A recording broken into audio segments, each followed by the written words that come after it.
I don't know where I'm gonna start. Let's just start rolling. What? God damn it. Do you know that album came out in 1999? It was before Y2K or 9/11. Nice. I was hanging out with one of my cameramen who was his birthday the other day. He was born in 2000. He was born in 2000. Oof. And someone was singing a Limp Bizkit song, and he said, "What's that?" And I said, "Oh, no.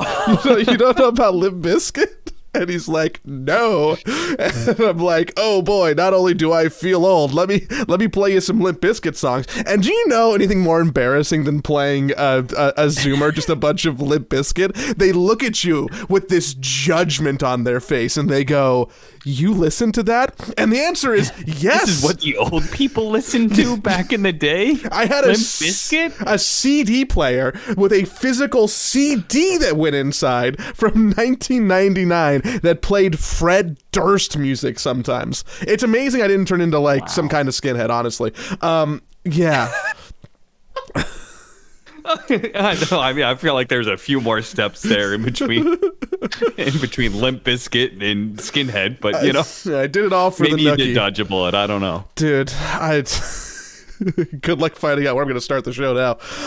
Hey, buddy, happy holidays, Merry Christmas. Merry Christmas, Happy Holidays. You know what? Okay, real quick, very short rant. You know the Merry Christmas thing. It's actually kind of annoying. This is one of the things that, like, politics, I don't really worry about it too much, but politics has kind of ruined Merry Christmas, you know?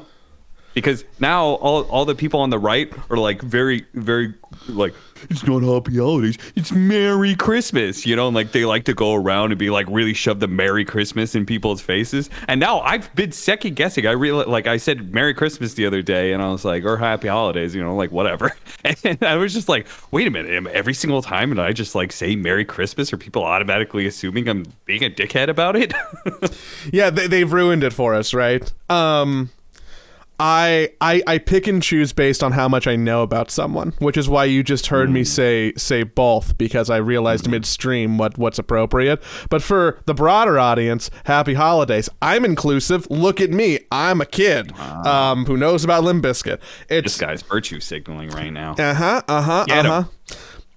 Yeah, don't worry. In about 3 days' time, I'm going to be at a Christmas party, assuming that no one has COVID. At this point, some people might have COVID in my family.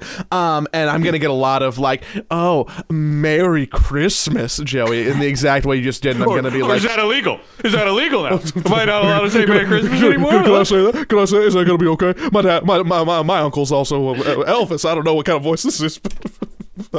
Dude, I'm losing it. You were sick. This is why the podcast is late, everybody. Just want to get that out there. Joey was sick again. I was waiting. Okay, hold on. I have not been sick since March, I think.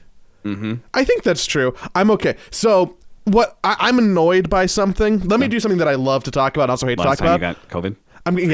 I'm talking about my mom for a second. My mom has forgotten about like basically all of the COVID stuff that we learned over the last 2 years, because she was just going to work with sick people and getting sick and then being around me in the car while sick, which proceeded to, funny enough, get me sick. So I'm like, "Mom, did you not learn anything? We learned so much about germs and hand washing and social distancing and masks, and why are we together in a 3-hour car ride if you don't feel well? Why are we sharing a hotel room?" How long into the car ride until she told you this? Oh, well, she starts coughing, like, you know, I watched her put a Halls in her mouth like an hour into the car ride, and I look at her and I go, "What the fuck?" And she's like, "Yeah, I'm not feeling too well, but it's just allergies." And I'm like, "It's never allergies." It's never allergies. It's always something. So either I got her contagious allergies or she gave me a little cold. And, you know, good news Hey, I feel fine. It wasn't COVID. It was really just a cold. I still got like 10% of it, maybe 20. But I should have recorded what I sounded like to like insert it here. I'll do that next time because I was like this, and I'm like, I can't do a podcast like that. People need to listen to my dulcet tones, which don't exist. True. And what don't exist mid sinus infection. Yeah. This podcast. Yeah. Why do people listen? It's because of Joey's dulcet tones. God, I'm sorry, buddy. Yeah, that's why we're late. But you know what? Maybe there's a silver lining to everything, right? Because I say that on Monday, didn't have that much to talk about. On Wednesday, Drama City, baby. So like, look at all the things we got to cover. I can talk. You know what didn't happen before today? You know what we can talk about today? All these fucking bad, shitty, not good streamer teams who can't make it into DPC Division 2 because they're failing their cold qualifiers. I'm looking at you, Notail. Yeah, and Arkosh, those guys really suck. Those guys suck, man.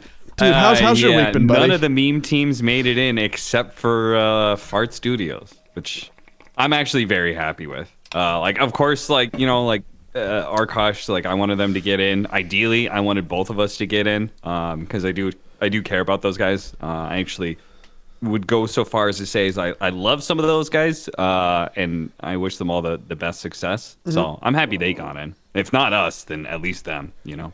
Yeah. I mean, you spent a lot of time with them. You care about them. They're friends, right? Yeah. So that makes sense. But can we talk a little bit about what happened? Because I'll be honest, my expectations were that it was going to be easy. And I don't know, maybe that was a lot of hope. Maybe that was a lot of like misguidedness. But like, I'm looking at the people who are playing. Maybe it's because I know, and this is actually serious. Maybe it's because I know the names of the people on the team, and all the other Division 2 teams, sans Fart Studios, or maybe like one or two small outliers. I don't know who any of them are. So there's probably just a bias that I have towards like, oh, I've seen these people play at a major. Oh, these people played on tier 1 teams. Oh. And I mean, I guess obviously we've evolved past the point of, you know, Dota being more than just is good at game, right? Yeah. So I'm sure that's part of it, but I expected a little bit more. I would say I'm a skosh bummed. You expected a little bit more. All right, so did we ever talk about like Arkosh and like why we picked up a different team? Did we ever talk about that? Mildly. I mean, it pretty much came down to the fact that like I think things were about to get going. We didn't put as much effort, I would say, into Arkosh as we probably should have. But things were finally like getting going, I would say. And there were some opportunities, but then they got knocked out of the DPC, and that kind of killed all that.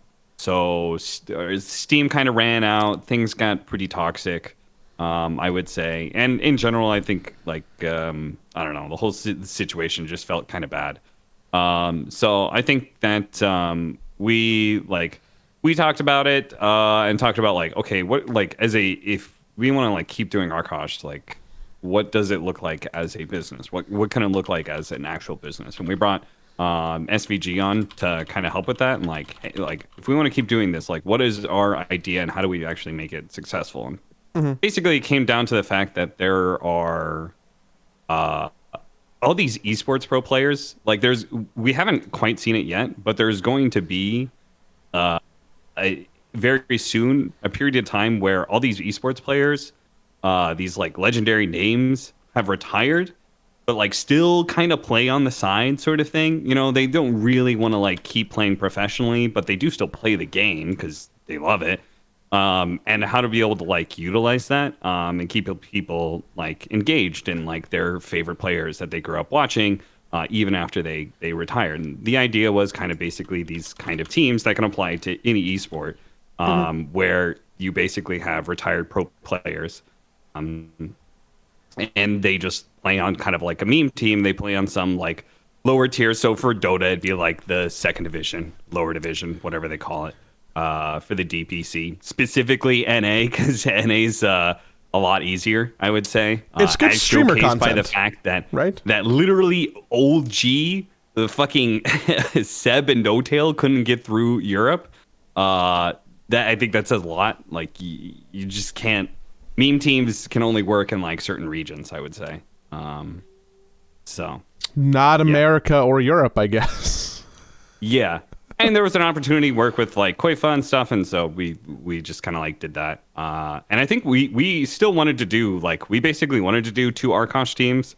Was a thing that like we offered to the old guys, but I think they were kind of burnt out on the Arkosh stuff and like the business aspect of it, and they just wanted to keep things really casual, so they did Fart Studios. And that sounds like Dota players. Yeah. So I don't know. We might collaborate or work together in the future. I'm not entirely sure. We haven't talked about that. But if not, like I don't really care. Like I still want the best for those guys. But yeah, that's kind of like why we went for a different team. It was basically an opportunity to like kind of spread out and see what else we could do. Mm-hmm. And unfortunately, that didn't work out at all because we thought like, it was funny in the conversation. It was like putting the team together and stuff like that. It was like, all right, we got Koitfa. Like surely they're gonna make it into one of the 2 slots. I don't think we need to worry about qualifying. And then we saw the teams that were actually in the open qualifiers, and there were actually maybe you don't know the names, but like I knew the names, like the little Nick team. I was just like, those guys are actually really legit. And I was like, oh no, it's actually kind of hard. This is not going to be easy at all. Like the opens was whatever because there was 8 fucking slots and 16 teams showed up. So it's like, okay, that's going to be easy. But the closed qualifier was actually going to be hard.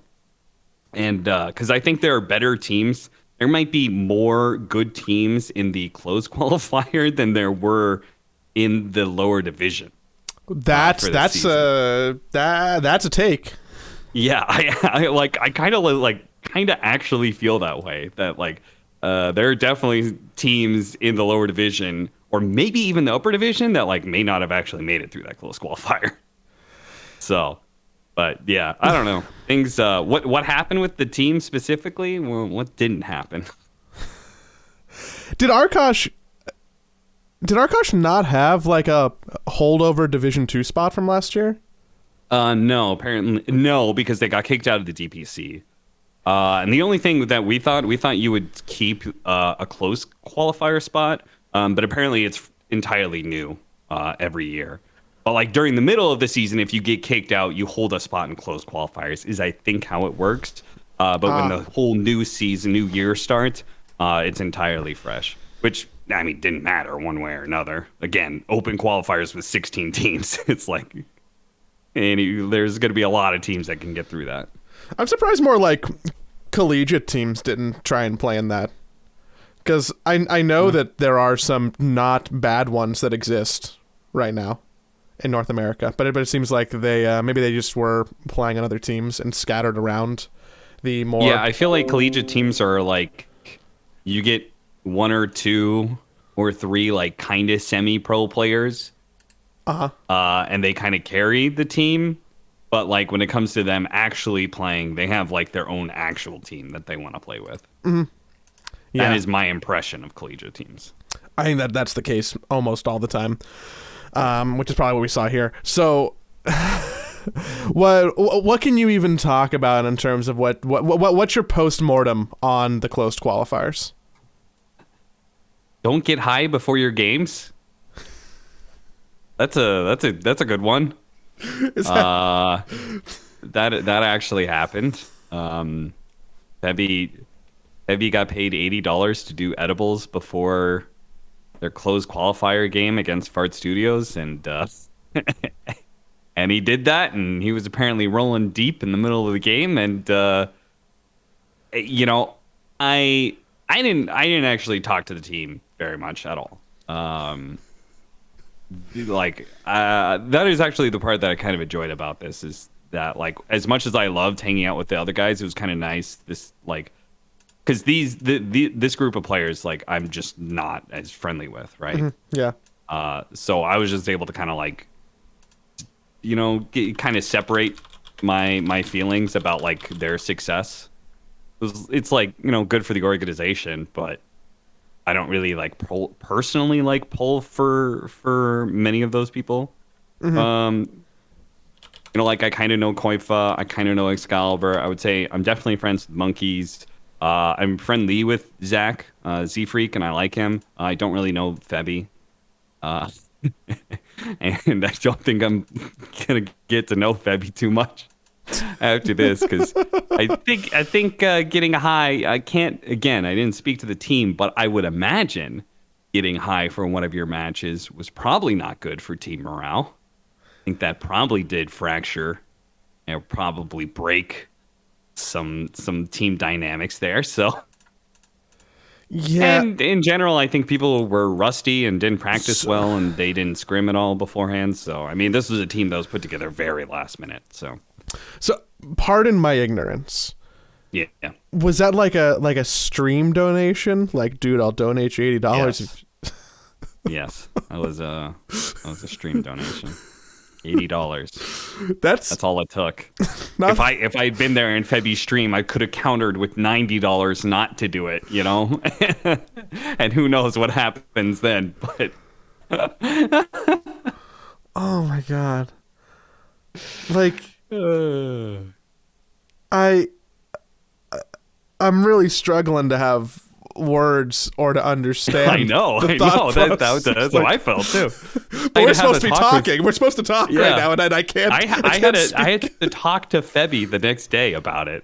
It was like, okay, this is not good behavior. This is not the kind of like optics you want for, like, we're supposed to try and help you build up your brand. Like, I don't know how to tell you that, like, that was a bad move. And it's a bad move for everybody else too. Everybody else on that team is not gonna look good. It's because also of that either. So. It's also technically against Twitch terms of service if we want to go there. Like everybody, it is. No, it's not actually. I looked it up. Really? Did they change that? Yeah. If it's legal where you are at, you are fine to do it. But if it's illegal where you are at, so I don't know where Febby lives. But I assume it's legal where he is. That I'm going to take that jump. That wee little jump there. My understanding that is was actually when I heard about this, that was one of the first things that I did. Where I was like, "Is that against TOS? I need to know this." I don't, because that went from bad to it could have been extremely bad. My understanding is that it's less about the drugs and it's more about like donating to like consume or potentially inflict self-harm or something, which is why you can't like donate for people to drink. There are definitely rules about like don't drink too much and you can't donate people to drink. You can't drink people to like overeat. I don't know what the status on like donating for edibles is, but like, oh dude, how? Oh man, I couldn't. I feel bad. I can't wait to see Max. I can't wait to see Max one day in Europe and be like, hey, I get $80. You want an edible? Apparently, like Max, I think Max was not happy with the situation or anything like that, but I think that what we set out to do, we kind of did do, right? Mm-hmm. Like, we created a hype trailer for him and for the team, and I think he got a bunch of viewers for the qualifier run. I think he was getting, like, on average, 10 to 11K. Yeah, for those streams. He had really popular streams during those games. Yeah, so I think in some ways it does prove that it works. Like, the formula works. It's just didn't have the right people. So what about Seb and Notail and Thompson and no one? Because that team seems even more legit on paper. That one's weird to me because I still like. I call it a meme team, but I don't really believe it. If that makes any sense, like I don't really believe that's a meme team. But at the same time, for all intents and purposes, it may actually be kind of a meme team because it's like, again, I think it's the OG thing of like, you're not really gonna try at the start of the season, And I think, I don't know if this is possible, but it's possible they underestimated exactly how good people are nowadays. Like, even if you have better ideas than people about Dota, they just click buttons better than you.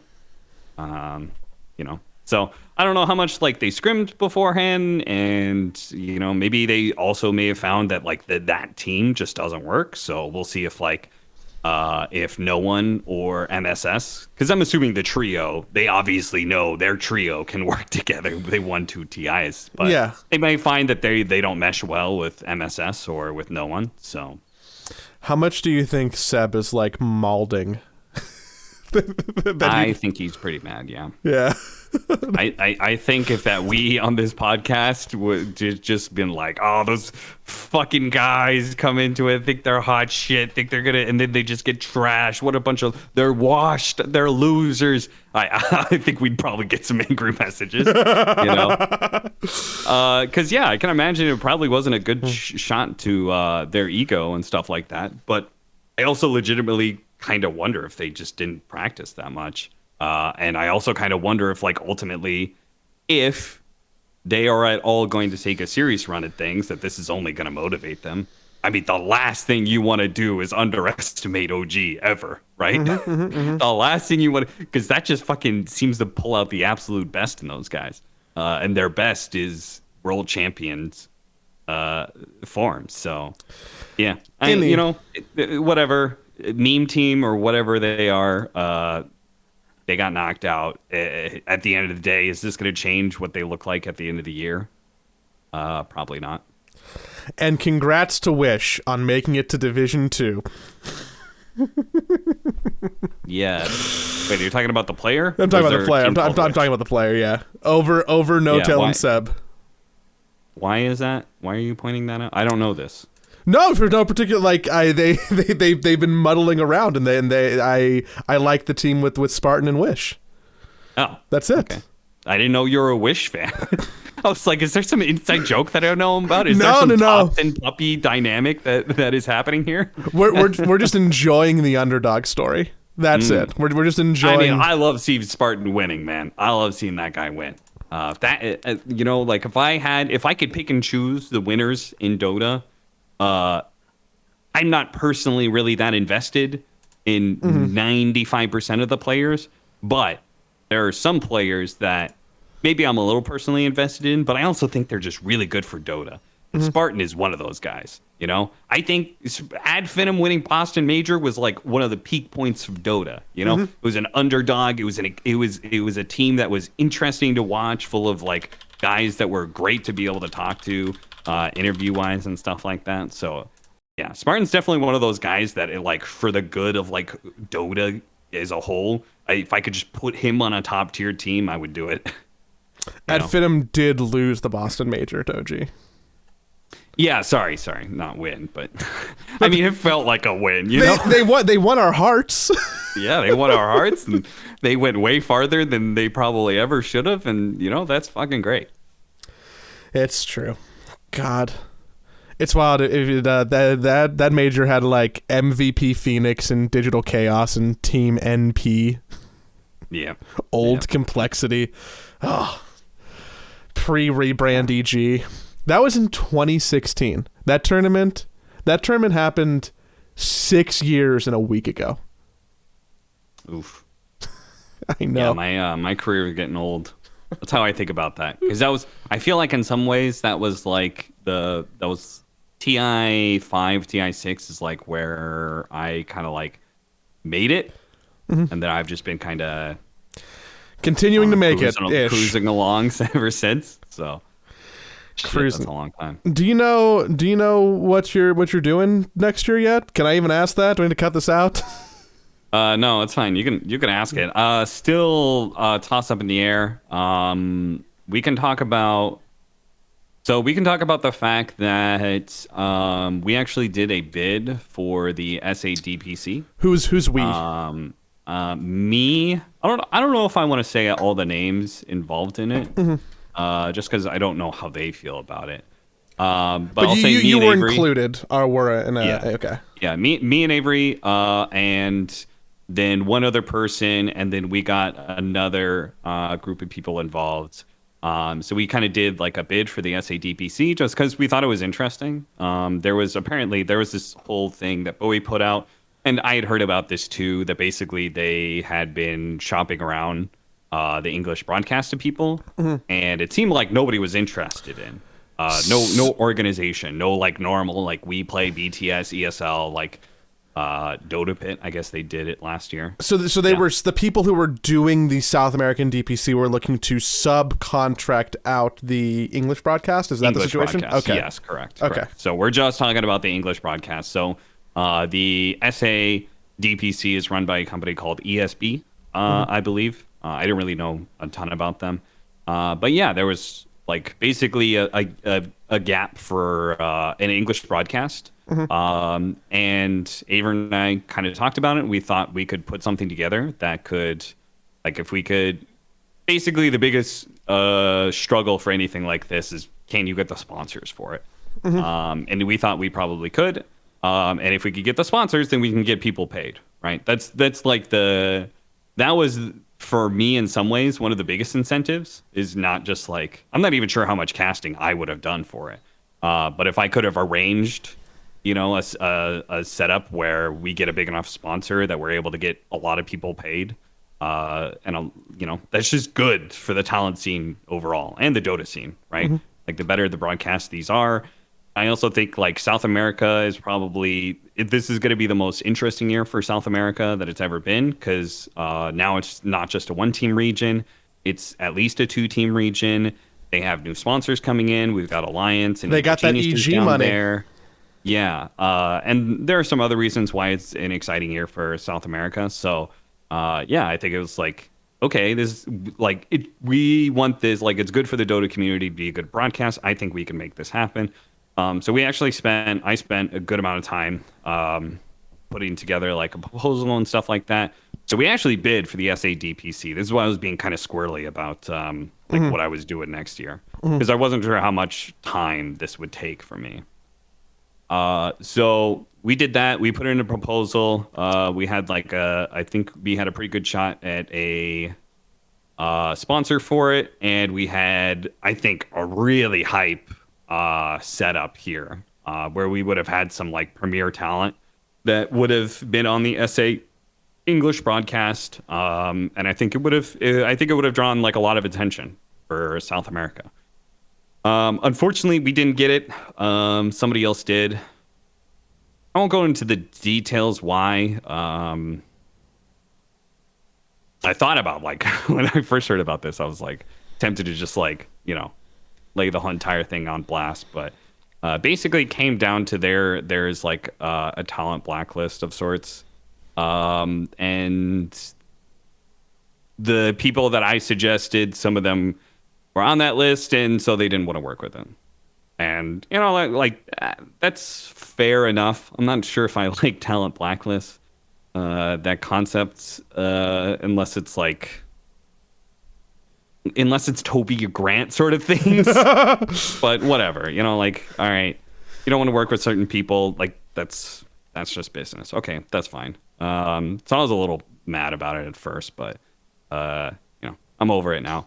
Unfortunate. I think it could have been really cool. Would have been, I think, an interesting experience to like run an English broadcast and put together a show, which I think I have pretty good ideas about. I have a pretty good idea, at least, of talent and what works together. So I was kind of interested in making that happen, but pretty disappointed that didn't go through. And then Arkosh didn't go through, and so it's been kind of a rough week. Yeah, but hey, you got that Mobile Legends Bang Bang hoodie on, so there's always. I still have the fucking hoodie. There's always a plan B, right? There's always the Mobile Legends hoodie. I don't know, man. I was sitting by watching you take lumps this week, and I'm like, man, I should send Austin dinner. Nah, it's okay. So that's why I was like, I don't necessarily know what I'm doing, because I wasn't sure if I was going to be casting SA, or if I was just going to be kind of like running the English broadcast sort of thing and arranging that, because it would have been a lot of time. I think. Now I'm not doing that. Need some production work. I am in talks with a tournament organizer to potentially be doing something, so I'm hoping I get that, because if I don't get that, then I don't think I'm doing any DPC stuff this year, which. This year, yes. this year?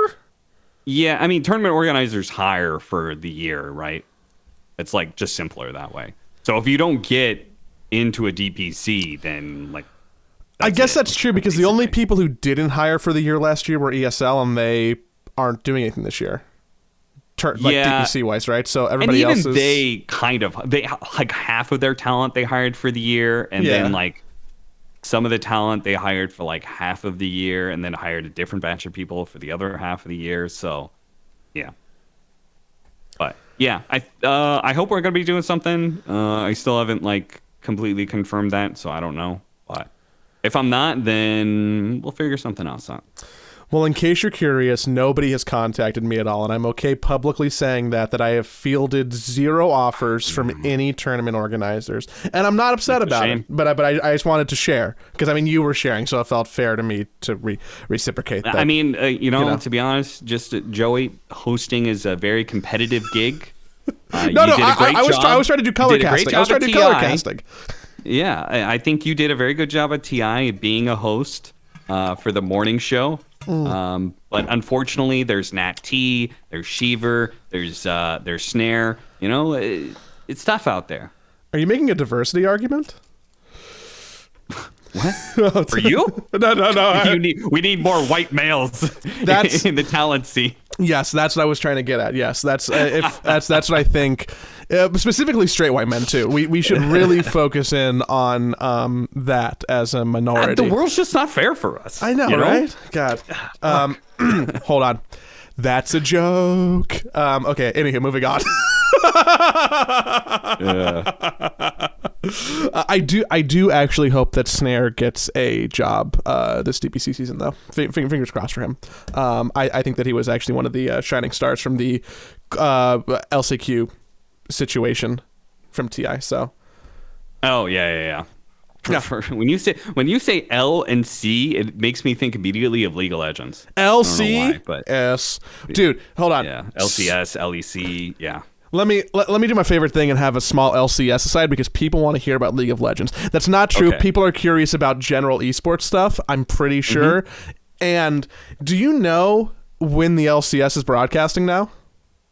During weekdays in the middle of the day or something like this? I saw a bit of hubbub. Noon Pacific during weekdays. So that weekends we can broadcast Valorant out of the same studio in Los Angeles. So the LCS is going to be having games like Tuesday, Wednesday, Thursday, Friday at noon. A time zone that is bullshit for, I don't know, anybody over the age of 5. To do anything productive. If you are over 5 and under 80, generally you probably have something to do during that time. Maybe it's school, maybe it's work, maybe it's probably one of those 2 things. But like, you know, they're talking about golf. You know, that's my tea time usually. But you're specifically talking about for North and South Americans.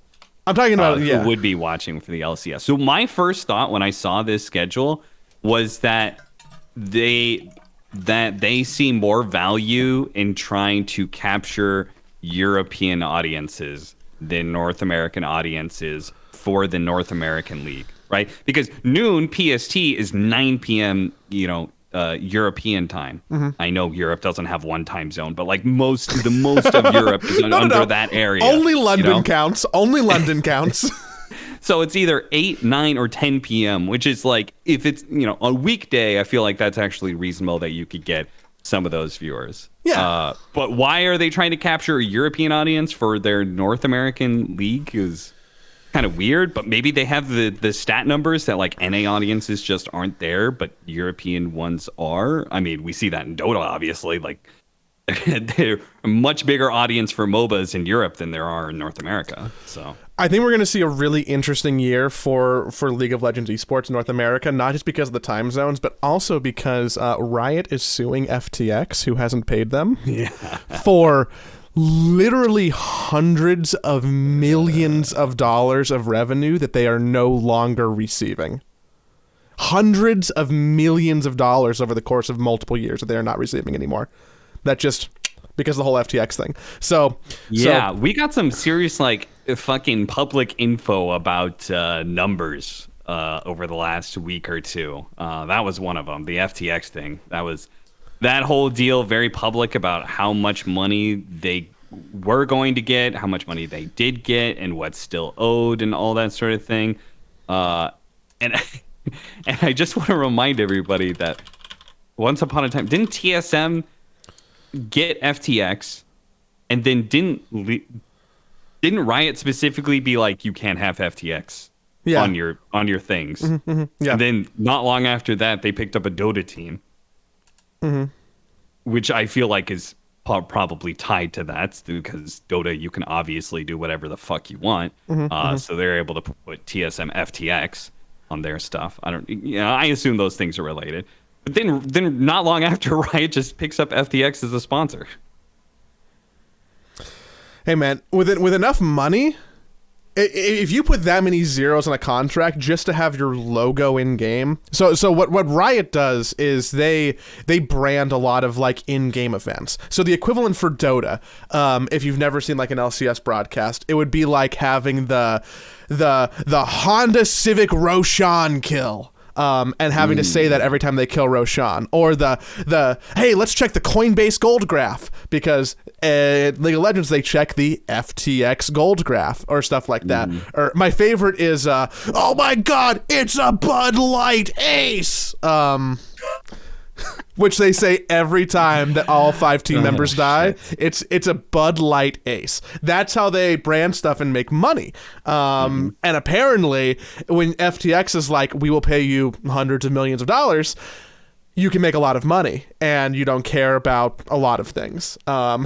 So I don't know how Riot's ever going to get that money back, but I imagine it's not good for their employees, it's not good for the broadcast, it's not good for the plans that they made based on that money. So we're going to see a lot of things probably like, spiral a little bit south there, because those checks not getting cut. I was just experiencing a flashback to like the Join Dota days when we had to run tournaments, and like when we would fuck up an overlay or something like that. And then you would get feedback from management that like the sponsors complained about the broadcast, and that would always feel really fucking shit, because it's just like something like it's just me in a fucking room at like 2 a.m. at night. Like, I don't have a producer or somebody who's like supposed to be doing this. It's just me there, and I just have to remember it. And if you don't remember it, there's no, I can't fix it, like I can't go back in time and like undo that. It's just it's just a fuck up that's there forever. And I always felt really, really fucking bad. I was just like, that was the one thing that would ever make me ever worried about my job. It's just like, oh man, I fucked up like a sponsor thing. So all I could think about, and then when you were talking about Bud Light Ace, was like, imagine calling a fucking ace and not shouting out the sponsor like you're supposed to. Like, how much fucking trouble do you get into for that? I'm sure that happened. That's a conversation that someone has to have with Talon. Literally today, I had to give an on-camera Talon a note that hey, I'm really sorry, but it's Secret Lab singular, not Secret Labs plural. Secret Labs. It's Secret Lab, because like sponsors care about that like a lot. Especially, like it's their name, and when you say it wrong a bunch, they go, "Hey, we're grumpy with you guys. We pay you a lot of money," which is fair. I don't even know why I'm doing the voice. It's fair, but it's not fun to be like, "Hey, I'm sorry. Could you just can you not fuck up the name? Thanks." Which obviously isn't the note, but. Kinda is. Say it correctly, goddammit. Say Bud Light Ace. FTX Gold Graph. It's a Red Bull Baron power play. I remember when I got a note from, I don't even remember what tournament organizer, but we weren't saying PSG LGD. And the LGD, there was somebody from LGD complained about it. I don't even think maybe it wasn't even actually the LG. Maybe it was like, I think it was like that social media guy who like bounced from like VG Gaming, and like, I think maybe he was the one. But yeah, a note came back to us. It's like, they're like, please say PSG LGD. And I'm like, motherfucker, I'm not even getting paid. Like, their sponsorship, we're not actually getting, the tournament isn't getting any money. Therefore, I'm not getting any money to say their fucking name correctly. Don't pass this on to me. Get away from me. That's what I wanted to say, but of course I was just like, oh, okay, yeah. Yes, sir. Of course, sir. PSG LGD, okay. PSG LGD Gaming. Yeah. Game 1. Man. Anywho, that's League of Legends corner for the week. That's FTX corner for the week. Is there any other internet drama that happened aside from multi-billion-dollar companies going under and fucking up esports? God, I'm so mad. I'm so. Ugh. You good? Yeah, no, Deep breath, I'm. Yeah, I know. It's just How was the Esports Awards? We haven't talked about that. Did you win anything? No. Did you have to make a speech? No, I didn't. Oh, So, I'm sorry. Every year there's the Esports Awards. If you don't know about them, you shouldn't know about them. But they're trying to be more legitimate. You know. Yeah, I'm on the creative panel, which means that I actually vote on the awards in the entertainment field. Because it's there's player stuff, and then there's creative stuff like, oh, what team makes the best content? What's the best video? Stuff like that. And I both care a lot and care not at all. And I wasn't gonna go, but then we realized that nobody from Team Liquid was going, and what if we win an award? Someone should probably win the award. And then it really seemed like the note that I got kind of implied that I might need to make a speech. Yeah. So I was kind of psyching myself up for 48 hours and going over something in my head and trying to figure out what to do, and I was nervous. Yeah. So. Sorry. Keep going. I was talking to some of my friends about this, mid being nervous, at the awards, and they're like, you speak publicly all the time, both on broadcast and in person. You lead teams. You've always given presentations. Why are you so anxious about having to give a 30-second award speech?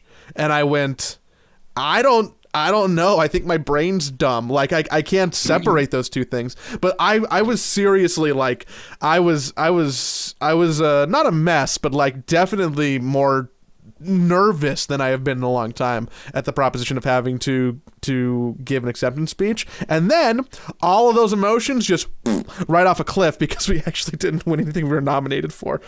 Yikes. You experienced both relief and disappointment at the same time. Yeah. It's just 2 at least years. At least you know how she feels, Joey. Dude, you don't have to tell me that. I've gotten that note before. It's fine. I just, it's all about incremental improvement, my friend. If this is better than the last one. There was no. Is it because it's in front of a live audience? Because I didn't really think. Maybe I'm wrong, but you didn't seem that nervous about the morning show or anything like that. That's just because you were there and my friends were there. Okay. Nothing could have gone wrong. Fair.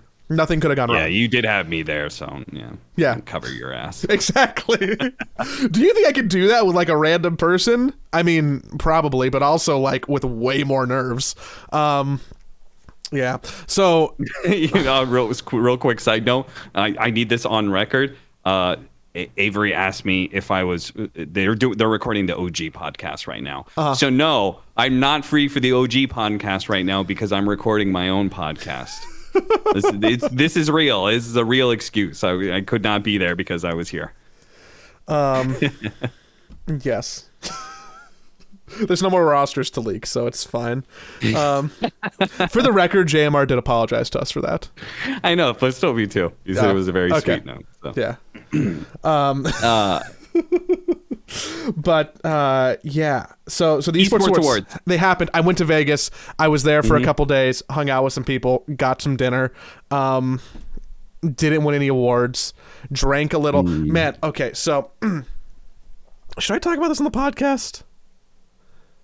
Okay, so talking about the after party right now? No, the after party I ditched because there was a bunch of people in a small location with 2 bartenders and 1 free drink, and it was going to be an hour to get any drinks. And there was Joey, the networking.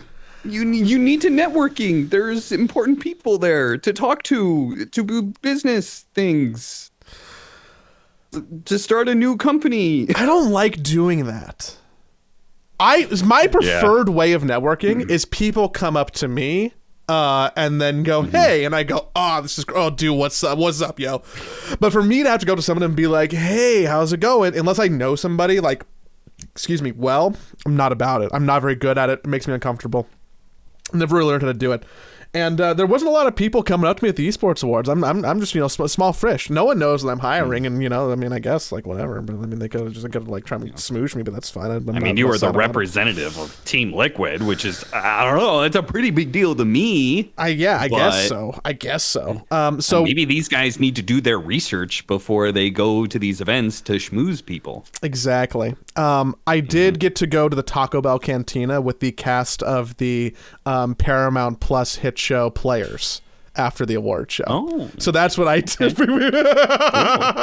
I've heard very good things about that show. You should watch it. But that's what we did instead of the after party, because the drink line there was zero. So you can get like a slushy alcoholic daiquiri Baja Blast. Mm-hmm. Which is crazy. It seems like a lot. Yeah, it like you can almost smell the THC coming off it, because you just assume that it's like a stoner's paradise. But it's $20. Holy shit! Yeah, I know. That better last the rest of the night. It doesn't. Yeah, so I went to Vegas. I got a lot of food recommendations from our Las Vegas friends in the Discord, in your Discord. Mm-hmm. So that was like, it was good. I had a good time. There wasn't too much to report on. Oh, what I was gonna say, I'm real sorry. The story I almost told but didn't, and I'll get back to that. Is that one night we went out drinking with Hungrybox and some Team Liquid people before the Argentina World Cup game, and HBox family from Argentina, very excited. Also HBox down to drink a little bit. So we went to this bar that has a secret menu.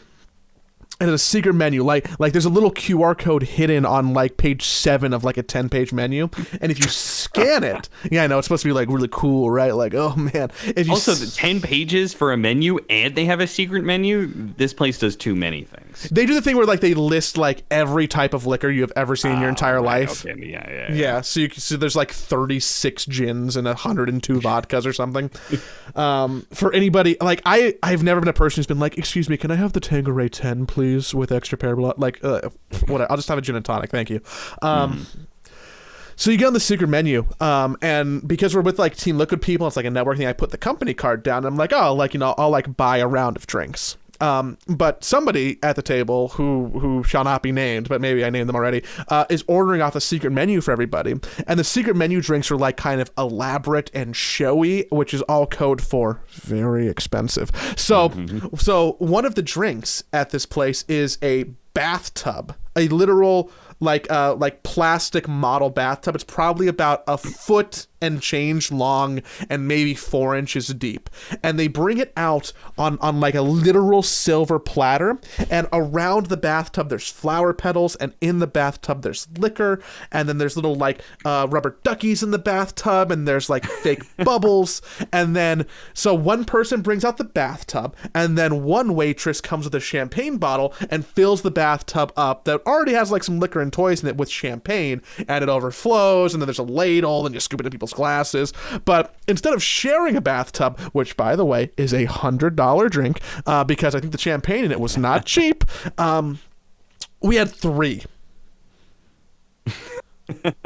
So I get this bill. Right. I get this bill. I swear, like John Lewis almost had a heart attack. If you listen to this podcast, don't tell anybody about this. I get this bill and I look at it and I'm like, how am I gonna explain this to accounting?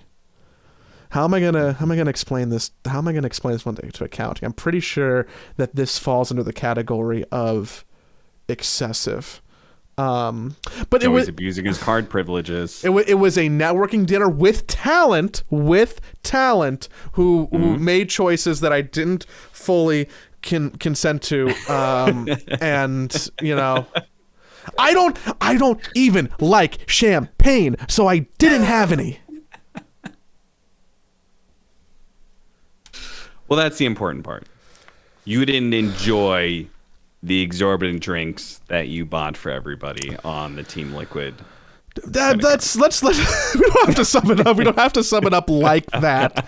We were at the Esports Awards. We had a dinner, and the dinner was a little bit more expensive than anticipated. Listen, I'm sure HBox, he's sticking with Team Liquid after that dinner. He had a great time. He is Team Liquid all the way. He's like a co-owner of the company. Like, he's not going anywhere. Well, it doesn't help to schmooze him a little bit more. Maybe yeah. we'll own even more of it. Who knows? Anywho, so that happened. And then I drove back home from Vegas and, la-di-di-da-di-da-di-da. I see. That's it. So what was okay? Was it worth it to go? Actually, that's actually what I really want to get to. Was it worth it for you to go? I had a nice weekend where I got to see my friends and had a hotel room in Vegas that I didn't pay for. I got to gamble a little bit and have some fun. Definitely worth it for me to go. Good. But I was very anxious during the event. I wish you did win the award. Next year we're going to win. I think you deserve it, but also because I would have loved to see that award speech. Yeah, you could have been like, you could have just made fun of me here instead of, hypothetical. It was one more esports award thing, one more small esports award things. Yeah. Very uncomfortable moment. So we're in, the awards are 2 nights. The first night is like a small gala. There's like a lifetime achievement thing. It's like in a hotel, like a convention center room with tables and shit. Think like a wedding. The second night's in a theater. There's a big stage. There's Lexus is on the stage. It's like a hosted award show, more traditional, think Emmys, right? The second night, they give the award for esports team of the year. And then basically everybody in the audience is just cheering, but they're not cheering for everything because then you'd have to cheer literally 200 times during the night for every nominee. So you just kind of cheer for the people or support. This creates some awkward moments. For me, there's some people, or some teams, and you are the only person in the entire theater who goes, "Whoa!" You talked about this last year when they would PSGLGD and nobody would clap or anything, and you'd be like, yeah. I would you had to do that again. I went fucking crazy for Faith Beyond, man. I was yeah, this guy. Whoa, everybody's gonna hear that someone is cheering for him. Then the opposite happened because for Team of the Year, G2 was nominated. And then there were just a couple people in the audience who were like, woo! And then everybody looked at them and were like, oh, I'm sorry. Carlos was nominated for content creator or personality of the year. Oh, okay. So not even G2, but more specifically Carlos. Specifically Carlos. And there were a couple people in the room who were like, and then everybody just in a fucking cartoon just kind of turns their head around to go, who's cheering right now? Also, why was he still nominated? But anywho, that was my favorite part of the night. Is when a couple people popped off for Carlos and the entire convention center got quiet. Yo, did you pop off for my boy Avery Silverman? Who was nominated for the thing that he doesn't do? For panelist, I guess. Esports panelist. Yeah. I did. You give a woo for that one? Hell yeah. I gave a woo for Sheever. I gave a woo for Odie Pixel. I gave a woo for Avery. I gave a woo for Faith Beyond. Was I the only person in the audience who cheered for PSG LGD? Yes. Yes, I was. I was again 2 years in a row because apparently nobody came over from China or nobody understands any LGD at all. I don't know. Yeah, I think you'll need another 5 to 10 years before. I mean, I do feel like in some ways the Esports Awards has actually grown to a point where people kind of care about it. But I still kind of feel like it's just a schmoozing networking event and a self-masturbatorial jerk-off session. Which I should be at. I'm the prime person to be there to smooze and jack off. Those are my favorite things. Maybe it's just because maybe I'm also a little bit bitter, not for myself, but for the Dota scene as a whole. Because I remember we were talking about the Esports Awards on stream, and I was like, a Dota talent has never won any of the Esports Awards. I was like, I'm very certain of that. And then I actually went back through and I actually went through it. The only time Dota has ever won has been Coach of the Year or Player of the Year, but none of the Dota talent ever win. And that's what I told Avery when he got the information that he was nominated. I told him, yeah, dude, The Dota talents just aren't going to get.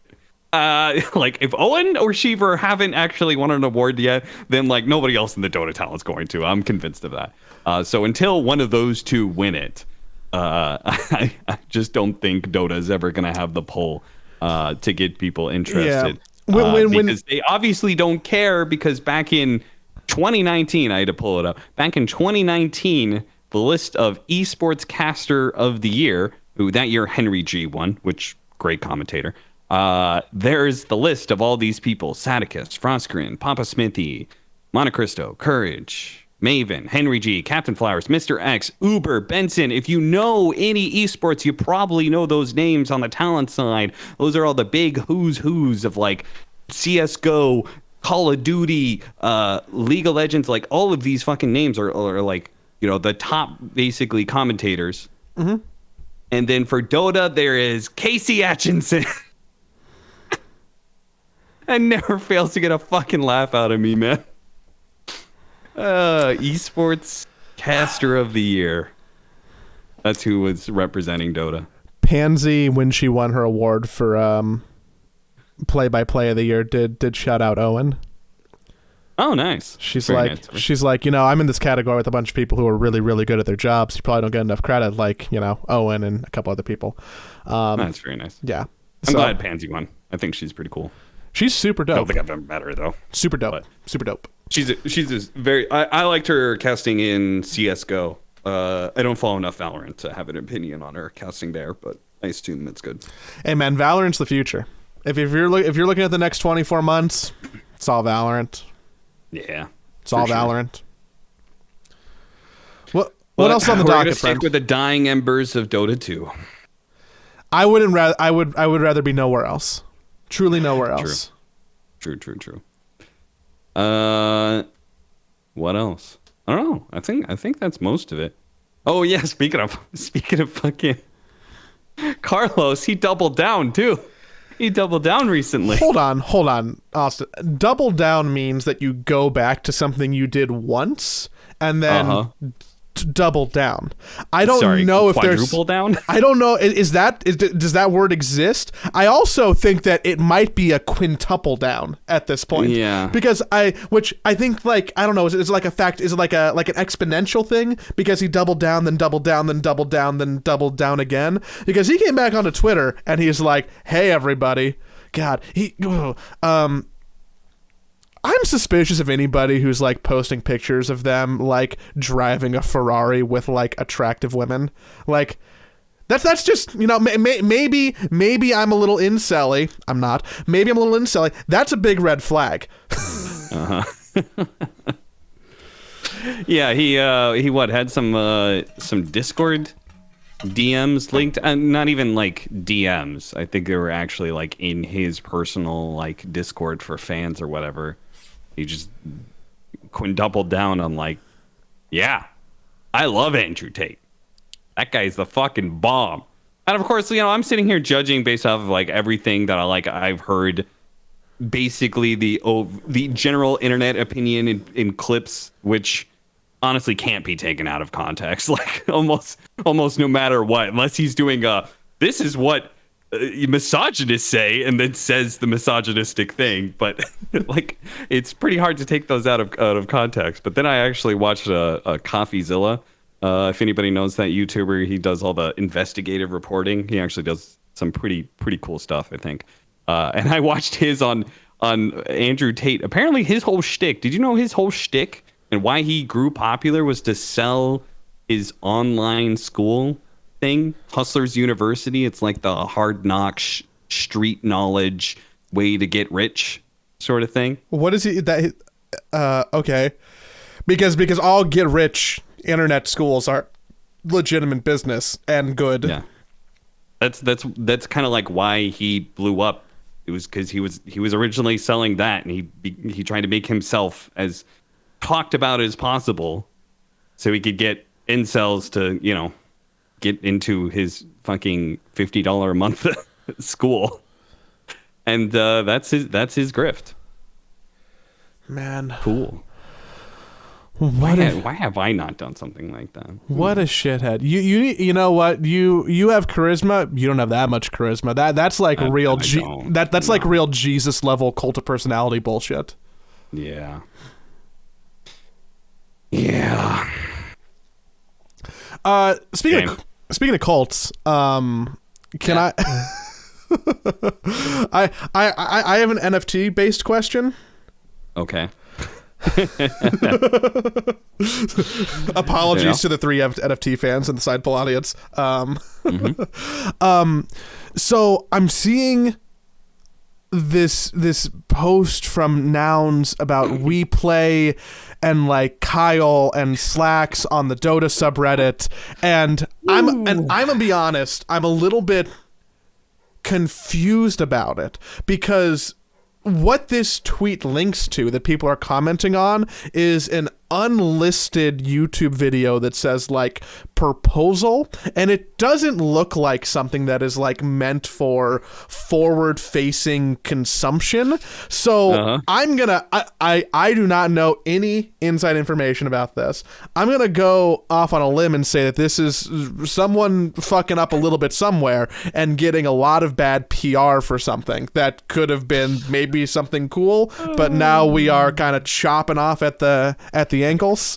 I would be so surprised if this tournament moved forward, because what a terrible step forward. Yeah, that's, you know, when I saw the tweet, actually, or maybe I saw the Reddit thread show up on like the Reddit Twitter, Reddit Twitter, yeah. So somehow it popped up. And the first thing I just saw that, and I was just like, oh, you know, and so I congratulated Slacks. I was like, oh, you know, I know you were working on this tournament. I didn't know a whole lot of details about it, but I was just like, oh, congrats. Like, and he's like, yeah, that's not, we don't have the tournament yet. I was like, what? I was like, I told him, I'll be honest, I didn't read any of this shit. And so then I go back and I look at it.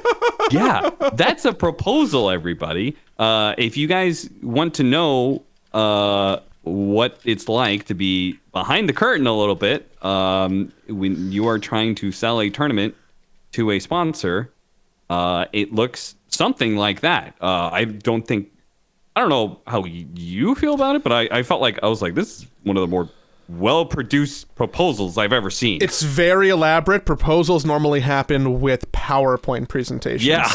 I'm like, this is a whole ass video, and they're in their We Play studio, and they're doing, there's graphics everywhere, and they have, like, this is a very elaborate proposal. A lot of effort. So if I had to guess, there's like probably 2 days of pre-production, a day of filming with multiple people, and then probably there was a day of like creating the AR graphics that someone had to do. There's probably like 2 days of post. There's people involved in notes. This project took no less than 2 to 3 weeks and was touched by no less than 12 people, probably. Yeah. To make a business proposal. Yeah. I've seen some. Fortunately, some of like my contacts have like given me proposals before, because I'm interested in like what they look like from like a learning aspect. I've seen like what I think are like pretty top tier proposals, and yeah, they're PowerPoint. Yeah, they're very well produced PowerPoint presentations with like really cool graphics and stuff like that, but they are not fully rendered videos and AR shit. Like, ooh. So that was the first thing that stood out to me. I was just like, wait, this is a proposal? Holy fuck. Yeah. So, and it makes sense because it's a proposal that is asking for $1 million. Which in the esports side of things, like for tournaments, like that's not that big. It's just, you know, like that gives you a context of like how much money it takes to run a tournament. They're asking for $1 million to run a tier 2 LAN event, I guess. Mm-hmm. It would be a pretty dope LAN event. Yeah, I'm sure it would be. I mean, We Play has done very quality events, so. Yeah, the marketing on that is probably an ounce suspect. I'm sure that people, if the idea is to get more people interested in nouns, and you're somebody who is interested in nouns, and you see that the most prominent response of a community to a nouns thing is well, whatever the fuck that Reddit thread looks like, you're probably second guessing what to put your money in, which I would say, and again, I don't know a lot about this, probably big picture bad. Yeah, I know people are like, we don't want this crypto NFT shit in our game. That's like that would be the most common negative response, I would say, from what I've seen. But it already is. It is. The other option is not having the event at all, and there's probably nothing that takes its place. So. I think it is a shame. I will, like, I'm very good friends with Slacks. That guy's like a brother to me. So I love him very much. So you guys can understand that I have a bit of a bias here. But I will just say that, like, this whole proposal, that's what it looks like when, like, a proposal is you trying to get money from a sponsor for your event. And, like, the announcement of a tournament is like something very different. So that's Slacks trying to get money for the Dota community. Yeah, right. Like that's him and Kyle and Weep. Like they're trying to get cool money thing for themselves first and foremost. But like, it does have a trickle down effect of getting money for Dota, and by them I mean We Play. So I believe that our audience is like super big brained, and they're probably like, you know what, that makes sense. That really, what, I'm following that, that checks out. This is like an incredibly nuanced thing that you can't go talk about on Reddit and convince people about, or Twitter or anything else, which is such a bummer. It's wild. Well, I don't know. I saw a few responses. Like, granted, they weren't like the popular responses, but I feel like I saw a fair number of people who were like, oh no, like, I don't know. It's but yeah, that tournament's not going fucking forward. You don't announce your fucking tournament by saying NFT company wants to make Dota 2 tournament. If the announcement was We Play wants to run a Dota 2 tournament, no, by the way, it's sponsored by these guys, then it would have been the PR would have been a lot better for it. But yeah, somebody fucked up there. Somebody fucked up. What a shit show. I hope that they keep trying. I want We Play to make more Dota stuff. Like, I mean, genuinely, just very selfishly, I looked through that and they broke down the $1 million ask, and 66,000 of it was earmarked for talent fees. So, like, very selfishly, that some of that money could have gone into my pocket. I could have, I was like, I saw that. I was just like, okay, how many days is the tournament? 5-day tournament. Okay. 66,000 divided by 5. Well, 66,000, really divided by 6.5, cause you're probably paying for travel days. Not for you in that LA studio, buddy.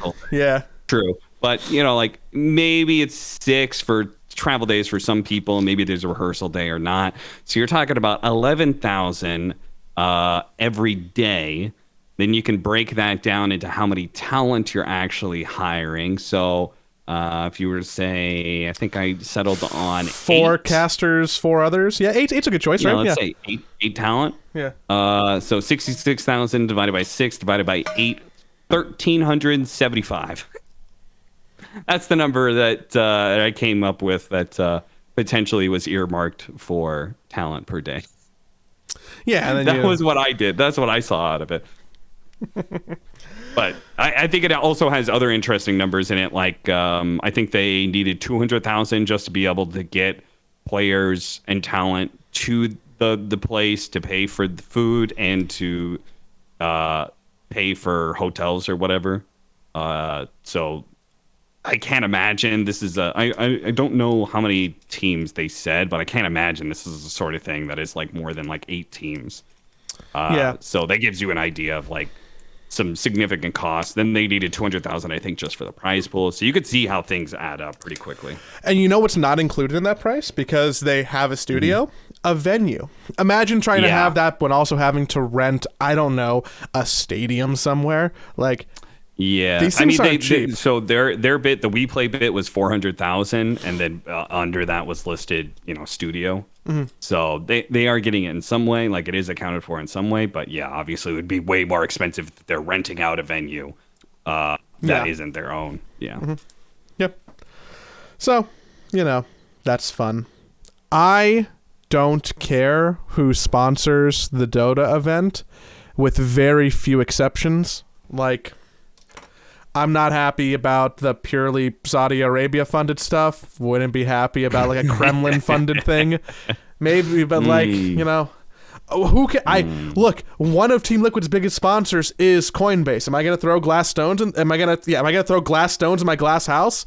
Probably not. Yeah, you guys had a post about Saudi Arabia recently. Yeah. I'm not gonna lie, I felt kind of weird about it.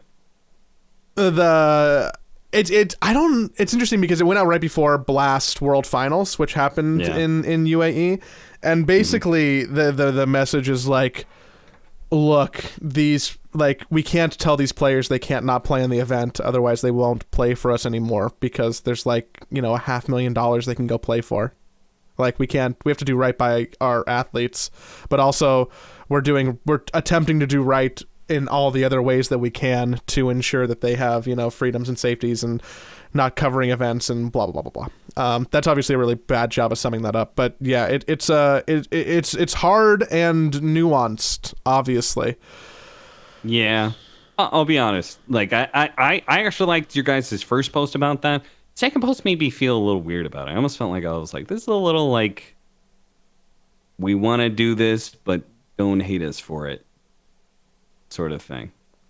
And I like Liquid as an organization, but I don't know. I'm not sure if the like my personal PR read on that was, I actually don't know if you guys.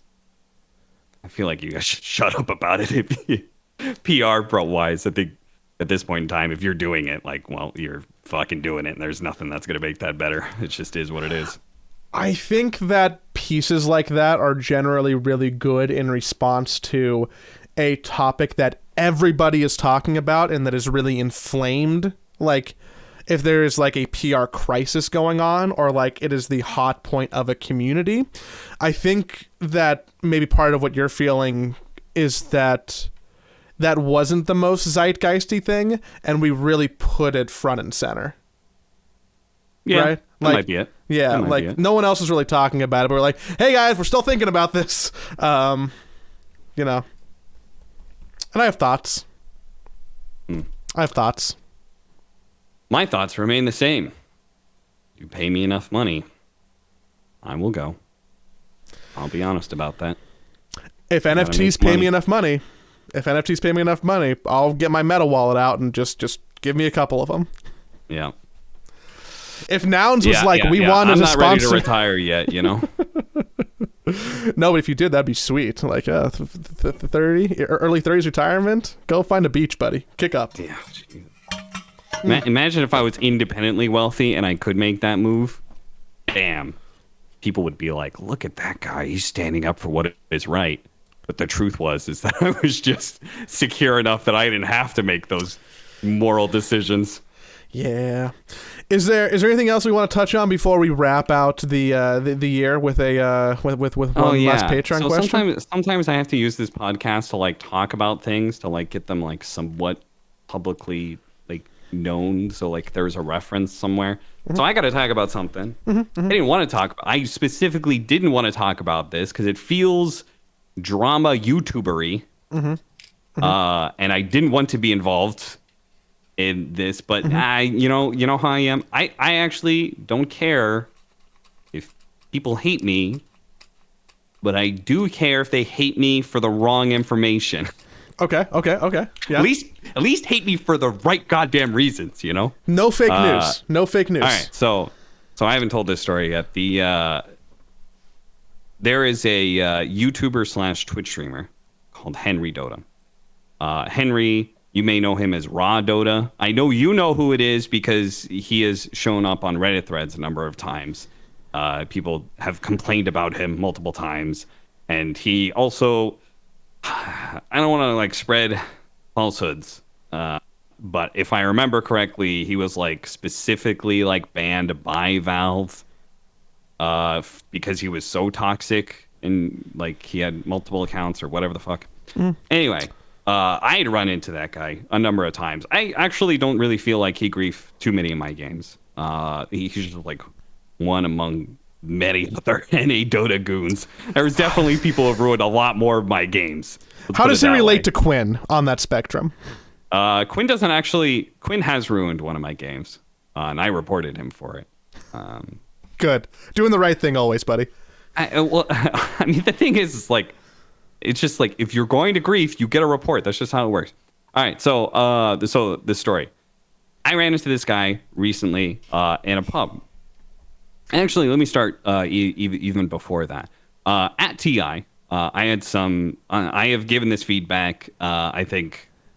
Actually, I couldn't really give this feedback at TI 10. Now that I think about it, because the Valve people there were only a couple of Valve people there, and I don't think any of them were really. They really do any of this sort of stuff specifically. But at this last TI, there was somebody at Valve there that I talked to about matchmaking and like the behavior system, because I have a lot of thoughts about that. And I feel like that the system has actually gotten a lot worse over the last 2 years. Basically, I think ever since the Overwatch system, somewhere like 6 months after that, it started getting bad. And I think it's just gotten worse and worse. And I know several people who feel that. Like I talked to several number of people who play like higher MMR level pubs, higher than me anyway. And I know they feel similarly. Syndrin is one of them. I've talked to him a number of times about like the problems with pubs and stuff like that. And I always ask these people, like, have you gotten 80 successful reports? Have you gotten like more than like one successful report, let's say in the last like 2 months? Because one of the biggest things that I've noticed is that I just stopped getting successful reports. I stopped getting the feedback. So that was actually my first question was like, did you guys stop like sending out that feedback as much or something like that? Because like it does actually work. It is a bit of a salve. If I know like, okay, my game got ruined, but hey, at least like that guy won't be ruining any more games for 2 weeks and then he's going to come back and do it again. You know, like I wish there was harsher actions, but you know, like at least there was something. But like, I feel like we haven't been getting any of that for the last like year and a half. And I feel like it's probably tied up with the Overwatch system. I know nothing about how the actual system works. So, you know, I'm just using whatever I experience as like something to translate from. So I talked to somebody at Valve about that. And I talked to them about matchmaking, especially US East matchmaking, which I think is the worst server, personally. I think it's the one that get grief the most. People always say Southeast Asia, but like I actually enjoy my games in Southeast Asia. We get to play full Dota games. Nobody runs down mid. So I feel like US East is particularly bad. And one of the feedback that I got, and I'd gotten this feedback before, was like, okay, we'll look into it. Send us like the next time that you're playing solo queue and you get like griefers, like send us who is griefing, like send us an email about like what's going on here and we'll look into it. And the assumption being that like they'll look into it and see like what's going on. Basically, like, when it comes to like, are people just not reporting this person? Like, are they griefing and then like people are so apathetic that nobody's reporting? Is the like, system not catching I'm entirely it? working off my own guesses here, but like then you would have to like figure out how to incentivize people to actually report, right? Yeah. So I did that. Then I came back from TI, and I was like, all right, like I was like reinvigorated when it came to like, all right, maybe we can like do something about the matchmaking system, because I had fucking given up. I'll be honest, I gave up like a year ago. I've been playing much less Dota over the last like year because I was just like, I'm 32 going on 33. Like I can't, like it's not worth my time anymore to like fucking play these pubs and like just have half of the games get ruined. It's awful. Literally wasting time. Yeah. It's literally just a waste of my fucking life. Like, so I'm just like, I just don't want to do this anymore. So I've just been playing less Dota. But you know, that talk fucking got me going. I was like, all right, maybe we could do something about this. So probably about 3 weeks ago or something was the first time that I played like a day of solo queue. I had like done a little bit, but I mostly stuck to party queue since I came back from TI. But that was the first day I was like, all right, let's do a grind again. Let's, get like 5-6 good like solo queue games in and like try and get back into Dota. And so while I was doing that, I was getting griefers. If I had to say, I probably played like 6 or 7 games before I ran into Henry. I think I probably got at least 3 or 4 griefers. Probably 3 is what I would say. So half. And so, yeah. So I did what I was told to do, which was like get the information and pass it along. And how this works is that I get 0 feedback whatsoever. I just put the information that I'm told to give, and then I say, like, this is what happened in the game. I don't give any sort of feedback on, like, I think this guy should be banned or something like that. Like, I give absolutely nothing. I just say, hey, here's what happened in this game. This guy griefed. I get 0 feedback in return. Like, nothing comes back my way whatsoever. And so I did that 3 or 4 times. And then I ran into Henry. In fact, I didn't even know it was Henry at first. It was only until like one of my viewers was like, there goes Henry again, because apparently he was streaming at the same time.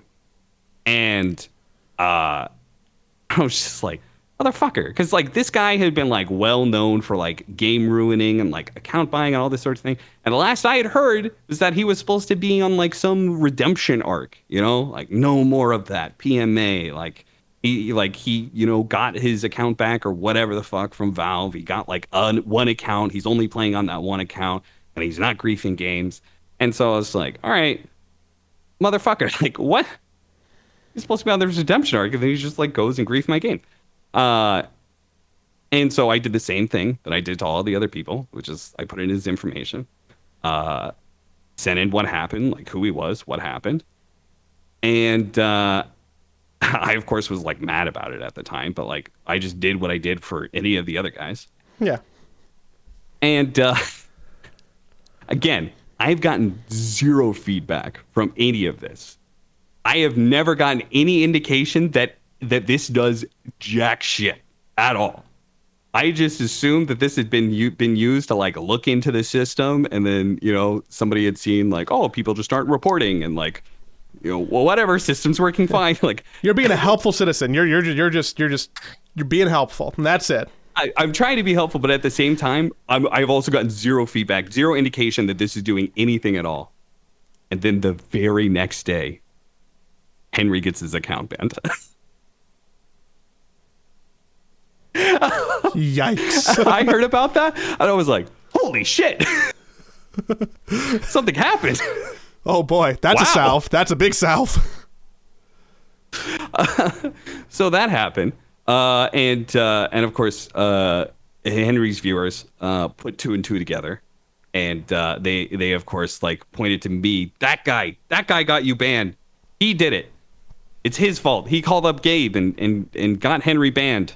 He used his networking connections. That filthy asshole. And so that is what I've been dealing with for the last 2 weeks. There was also a YouTube video that was put together by some guy that was just... I mean, I'll be honest. I thought it was one of Henry's friends, but I wrote a comment. You could still find it on that video. I wrote a comment basically saying, like, look, I don't know. You're throwing around some misinformation, and I feel like you're probably just a Henry shill. I don't know what's going on here, but, like, this video is a bunch of shit. And apparently the guy, like he responded and he seemed very apologetic about it. So I think maybe I just got the wrong read on the guy. Maybe he really was trying to create just like a nice video about, like being understanding or whatever the fuck. But like, that video got a bunch of views, and I've just been getting people fucking constantly harassing me ever since. Was that video shared on Reddit? Like, how did people find out about it? I don't know exactly. I don't know. It had a lot of views, but it did get shared on Reddit, but it got massively downvoted because people are like, it's like people know Henry on Reddit and they just remember that whole like raw Dota account buying and griefing games and shit. So he just got shouted down of like, no, fuck that guy. Mm-hmm. So I actually don't know how it got like so many views. But so are you getting harassed? Had people just constantly just like coming in and just being like, oh, fuck you for banning Henry. When like, really, I didn't do anything wrong. It was like, I got told how I could help out the matchmaking system. I did that, and I inadvertently got somebody banned because they did ban-worthy of behavior. What do you want from me? But that's still... So that has been my last couple of weeks, and I've tried to avoid it, but I've seen enough misinformation about it that now I need to like actually get the full story out there because it's annoying. It's just annoying.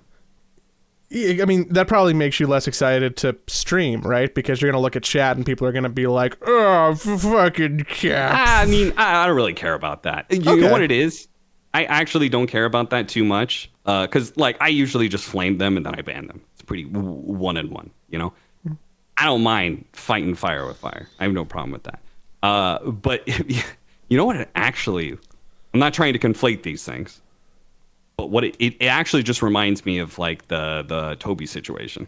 It's like the same thing where people are just like never been to my stream before and they just pop in and they're like, fuck you, you piece of shit. I fucking hate you. I bet you have some deep skeletons in your closet.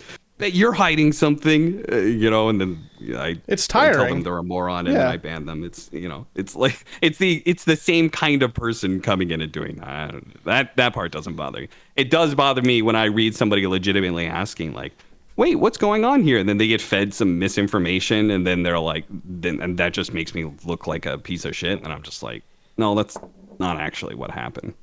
If you want to hate me, at least have the full information. That way you can hate me for a real reason. You hate me for getting Henry banned because I reported him like any other asshole I ran into that day who griefed games.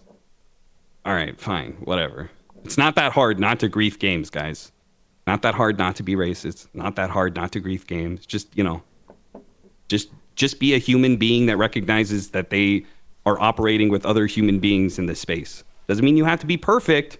Just don't fucking throw your items on the ground and kill them. Most people don't do that. Most people don't grief games. It's actually the minority that does that. But it only takes one guy in a group of 10 people to grief a game to ruin 9 other people's game. You know? It's a potentially like 15 minutes, 45 minutes of just fucking time gone. Times 9 10 other people. Yeah. Times 10. It's incredibly selfish. It's easy not to do that. Just mute people if you can't handle the interactions with other human beings. There are much tougher situations out there you're going to experience in real life. This is very, very minor. You can't handle that little bit of like, you know, like somebody says, I'm being word to you, and then you're like, that's it. I got to fucking ruin the game. Just fucking mute them. Report them for communication and move on if it's bothering you. You know? I think one of Don't my... ruin games. I think one of my potential career paths in like the multiverse would have been some type of behavioral therapist. Mm-hmm. I wonder if there's a niche for very specific therapy just for people who are in-game griefers of all types. You know, I'll take League people, I'll take Dota clients, I'll take CS clients, I'll take Mobile Legends Bang clients or Smite clients, anybody.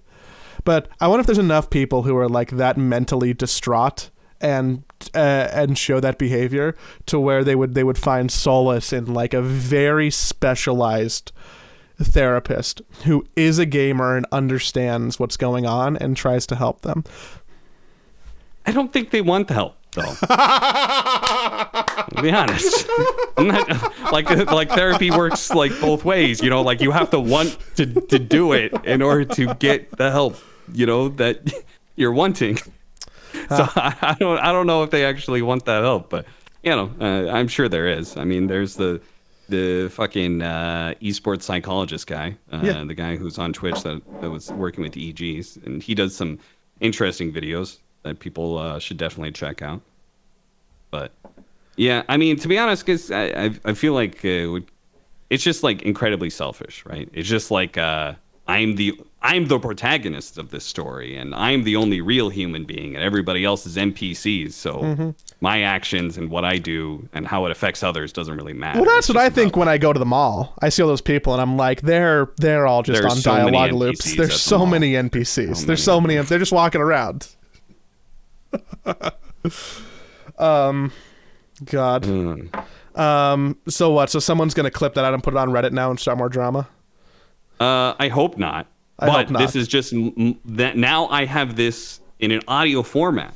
You can I have both on timestamp a it. written format and an audio format. So if anybody does spread some information that is not what I'm saying here, you can link it to them and be like, no, this is actually what happened. Well, that's if you believe my side of the story. But yeah, I'm not going to print emails for you guys. I don't care that much about it. You guys are really intent that like I'm just an evil, conniving bastard. And all right, fine. I probably shouldn't share this. Share this, but I'm going to because I trust our audience. I get mobile push notifications when there's comments on the Side Poll YouTube videos. Oh, yeah? Yeah, which is really nice. So you've been getting those?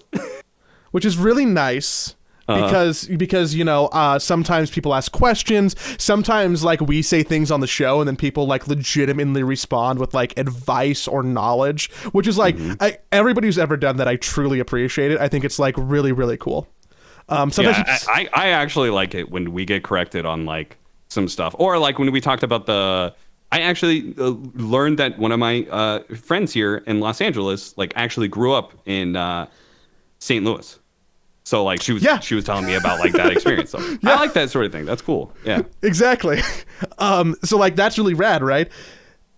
But I am going to know the exact moment when some Henry Dota fan, or when this part of the podcast gets spread to people who aren't going to care about it. I'm going to know almost instantly when that happens, because I'll get mobile notifications about the comments that are like, fucking cat piece of shit commie bastard. Fuck this Joey guy, he's got to put sleeves on. Like, I mean, if you want to know what the comments will sound like, it's like, is this the guy who banned Henry? Aren't you ashamed of yourself? You're a piece of shit. Or it's going to be like, clearly Cap has never broken his items or run it down mid. He's a saint amongst men. I love those comments. That's actually what reminds me of the Toby situation, because I'm again not conflating these things. They're two very, very different things. But the same fucking random people would come up to me and be like, "What? Like you've never done anything inappropriate with a woman before?" I'm just like, "No, that's not normal behavior. That is not acceptable behavior. Like, what have you learned in your life? Like, what do you mean? Like, these people are just like, yeah, game briefing is just like totally normal. Like, everybody does it. Like, no, they don't. The majority of people do not do it. If the majority of people did, no games. You would just never have a good game. I have never destroyed my items and or fed down mid. Yeah. I've played thousands of games of Dota. I've never done that. There's games that I've gotten mad at people when I was much younger. There's games where I've like gone pseudo AFK and just like farmed some jungle camps and just kind of, you know, kind of gave up. I've never straight griefed a game. There's a very clear line. Me too. I've definitely griefed games in other ways. I've definitely griefed games by being toxic. I've mentally tilted people. Yeah. I've definitely griefed games by getting mad and doing the wrong thing, thinking like, well, this guy's not going to help me, so I'll try and help. Like, I'll go to the other lane and like we'll win there. You know, like I've done that sort of thing. Yeah, I've never killed my items. And even if I did, even if you guys found that skeleton in my closet, they're like, look, in 2012, he killed his items. He ran it down mid. I would agree with you. Yes, I should have been punished. And also, it was 10 years ago. I needed that reality check. Yeah. I needed somebody to tap my fucking shoulder and be like, bro, it's just a game. Like, you're doing something incredibly selfish right now. Like, you obviously need a break. Like, I deserve that if I did do that, you know? And I also agree. This is the other argument people always use. It's like, well, what about Mason? What about pro players? What about Quinn? When Quinn griefs my game, he's my friend. I report him. I have reported Mason. I have reported Quinn when they grief games. They shouldn't be allowed to do it either. I agree that we just need harsher. I have been a huge proponent that I think we just need a harsher matchmaking system. I don't think you should let people grief at all and like not experience like harsh consequences that build up, because otherwise it creates a culture. That's what I think has happened, is especially with the USC's matchmaking, that I think it has built up a culture that like more and more people do it because other people do it. Do you think you'd be fine? It's okay for them to do it. Do you think the player base would still be healthy if you legitimately just skimmed like even say 15% of people off for being shitty? Yeah, I mean, I do have that is a conspiracy theory that if you start banning away many griefers, then you're just maybe taking money out of your own pocket. You know, Maybe. I don't think that's actually the case, but I think you can make that argument in a game that's not growing, I guess. You know, like if your game's not growing, then like it's the point of making like a really robust behavior system.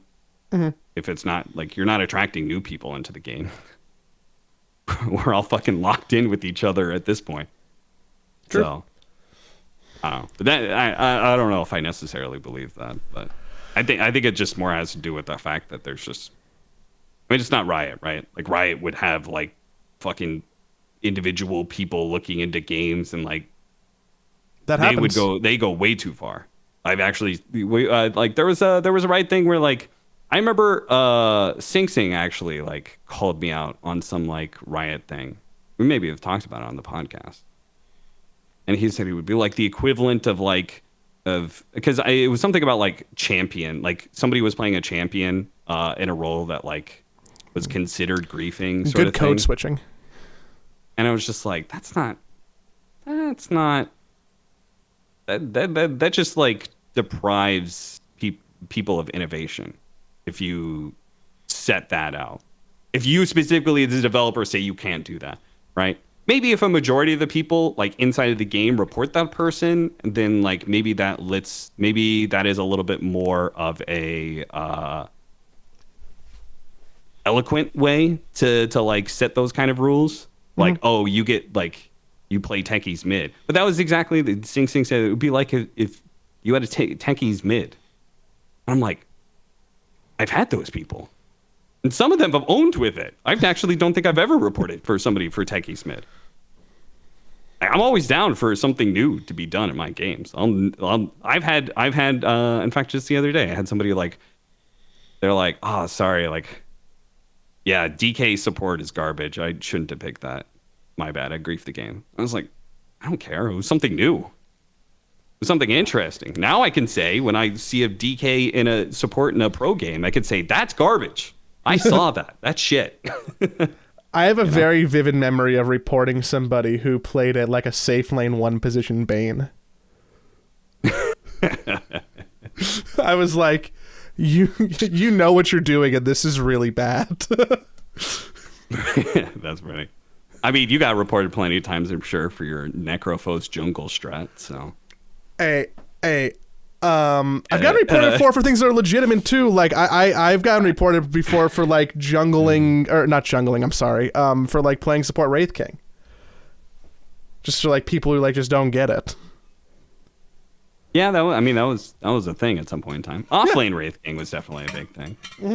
I tried to bring it back recently. I was like, I don't know. These skeletons are doing more damage with Wraithfire Blast. Maybe I can max out skeletons and be an offlane Wraith King and just like blink Wraithfire Blast people and the skeletons will kill them for me. It didn't work. I tried it twice. It still didn't work. You should appreciate the innovation though. We've been going for a hot minute. I have to pee, and that's not because I don't want to spend time with you. It's just because my bladder's small and my water bottle is like a half gallon, everybody, in case you don't actually watch the YouTube version. But I'm very thirsty. I would love to round out the podcast with one quick Patreon question to wrap up the year, if you don't mind, as a way to say thank you to everybody. Last one of the year. As a way to say thank you to everybody who supports us on patreon.com/sidepull. Okay, I see Vermilion. He's a frequent member of our Discord. And I'm also interested in where this question is going. I studied opera, which Vermilion, from everything that I've seen about him on Discord, makes me think of him as not somebody who studied opera. So I'm already very interested. I studied opera and remember having far better voice and breath control. Unfortunately, when I'm trying to pick it up again recently, I've noticed that I get a bit dizzy after about 10 minutes of singing. Do you do any sort of vocal exercises / training specifically for casting, as I feel that it requires a fair bit of endurance to talk at such a pace and volume for so long? Joey, have you ever done anything like that? Or do you know of any of the talent that you've worked with? Anything like that? You ever seen any weird warm-ups? So this is, I'm not answering your question, but I'm going to share something a little bit embarrassing about myself. When I was younger, I used to sing Eminem songs to try and learn how to like speak faster and have like more breath, because I thought it was cool not only to be able to like sing those songs, but also to be able to have like a good flow and speak fast.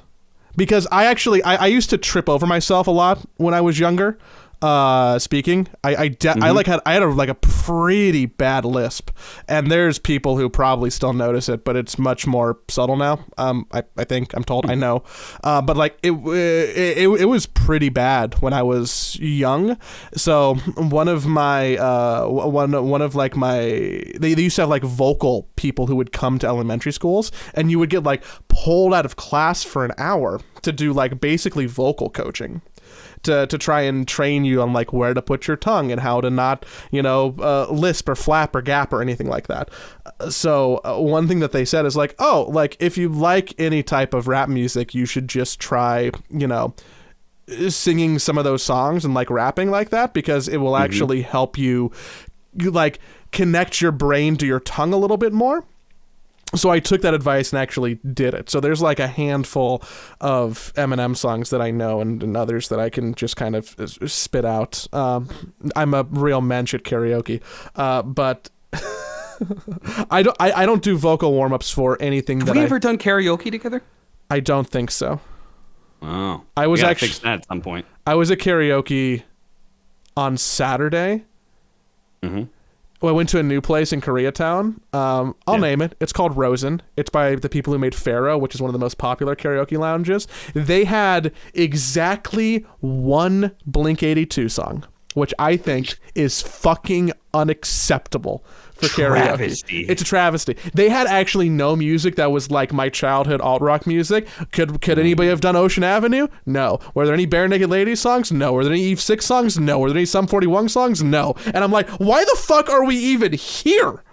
What's the point? What's the point? If I can't relive my early 8 to 14 years. Anywho, so I was a little bit drunk, and one of the last songs we did was we did like a Nelly song, and you know what? I was really good at it. Nice. But to your actual question, which I did not answer, I know talent too. Sometimes before going on camera, they will do like some kind of tongue twister things just for vocal warm-ups. I would say that in our industry, my observation is that it's pretty rare that happens. I think more people have rituals like around either what they have to drink at or during a broadcast, or like what they have with what they have with them. Like a lot of people will do no or very minimal talking before they have like an important broadcast to do, to kind of like save a voice for the first part of the day, and then really push it later. But I'm not privy to a lot of vocal warm-ups, and I've never done any myself. I've always wanted to hire one of those coaches. I've always wanted to hire like a vocal coach and like go through that sort of thing, just because I think it would be interesting, and I'm sure there would be something that I would learn that would be helpful. But as far when it comes to like drinking and stuff like that, if you ever see me walking to the casting desk, I'm carrying like 5 different things, man. I've got my water. I've got my backup water in case I throw my original water all over my co-caster. Or more likely I spill it on accident or something like that. I've got tea. I always bring tea with me, so I've got like a hot cup of tea that I bring with me. I've usually got some sort of snack that I brought up there with me as well, just so I can eat while I'm standing there right before the game. Nothing big, but like, banana or some sort of sweet or something like that. Like that is actually a huge ritual for me. A Kleenex, in case I have a stuffy nose or something like that, or I want to make sure I don't have any boogers hanging out of my nose right as we go live on the broadcast. That'd be awful. Yeah, that is a huge ritual. I'm glad you brought that one up. I drink literally, like I wasn't joking. My water bottle is a half gallon. I drink almost a full thing when we record every podcast. Yeah. It keeps me energized. It keeps things smooth. Yeah, it keeps you awake and wanting to go to the bathroom. The other part of that question, I'll speed things up for you. Warm-ups. I always do warm-ups. I just naturally started doing warm-ups sometime when I got into commentating. It's usually, I start in the morning, and it's usually like I'm showering and I'm basically doing karaoke. I'm singing along to some songs or something like that. Used to be that I did Lose Yourself all the time for the rapping aspect. And that also got me amped up for like the right before you go live. What I do now that is, I think a lot better is that I do the alphabet aerobics, if you know that Black Alicious song, where it's rapping and literally go through all the letters of the alphabet. So that made sense to me where I was like, well, in that case, I'm going to be, and it's also a speed song as well. So it's like, I'm going to be rapping quickly, and I'm going to be going through every letter of the alphabet. I assume that will get the full range of motion. I could be wrong, but I assume that is going to be happening instead of tongue twisters. I've done tongue twisters before for like voice acting and stuff, but I found that rapping is preferable. Maybe it's just a casting thing. There's also like they always say like an apple will kind of like reset the like moisture and pH level or something in your mouth or something. I've found that is true. It's good. Yeah. But yeah, that's the warm up for me. Can you do the alphabet aerobics like without background music, just like a cappella in the Artificial shower? amateurs aren't all amazing. Analytically, I assault, animate things, breaking barriers bounded by the bomb beat. Buildings are broken, basically I'm bombarding. Casually create catastrophes, casualties, canceling cats got their canopies collapsing. Detonated, diamond dank, daily do-do. Demonstrations, down low, eating other editors, each editor chicken. Yeah, I could, like, that was actually going faster than the actual song. And if I had the lyrics out, it would help me a bit more. But yeah. God. But yes, I will do that, and then I'll slip up, and I'll do it again, and I'll keep doing it until I can do the whole song cleanly. That's kind of like my... And it works because I could just do it right there while I'm standing. So if you see me like standing in front of the camera, waiting for us to go live, like the draft, you'll just see me kind of like muttering under my breath, artificial amateurs don't all me. That's just all I'm doing. I bet they don't have that song at karaoke very often. No, and I've only looked once. And then I realized it was just like, that's just kind of like a weird party trick flex. Like, nobody actually wants to do that. So it's just, it's one of those songs that you're the only person interested in going on, you know? You know what I think is actually the perfect, it is a party trick, but it is something that people get excited about and know the chorus of. If you do Bare Naked Ladies 1 week at karaoke. Because it's still impressive. It's still impressive. I don't know that song. It's brand. Oh, that one.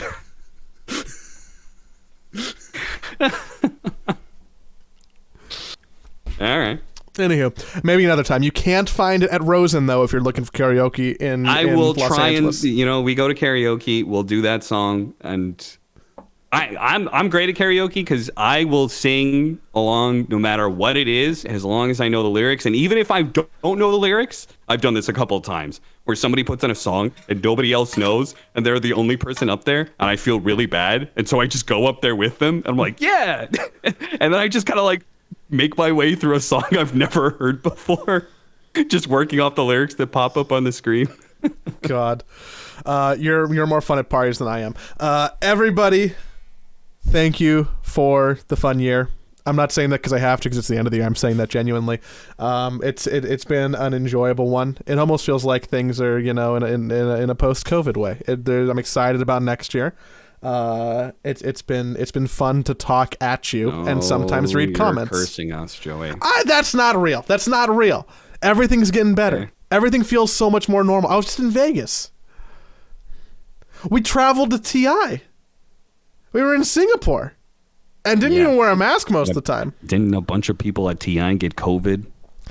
Yeah, and then they won TI So I'm pretty Well, sure I it guess was we should all fine. be getting COVID, honestly. I mean, like, if Snake King could do it, any of us could do it.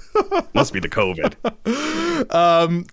Thanks for the fun year of podcast. Thanks for the fun year of hanging out with us. Thanks for the fun year, period. And we'll catch you. We'll catch you next one. Have a happy holidays, or Merry Christmas if you're some weird alt-right person. And Happy New Year. I hope you find a New Year's kiss. And if not, you can just listen to me and go. Mwah.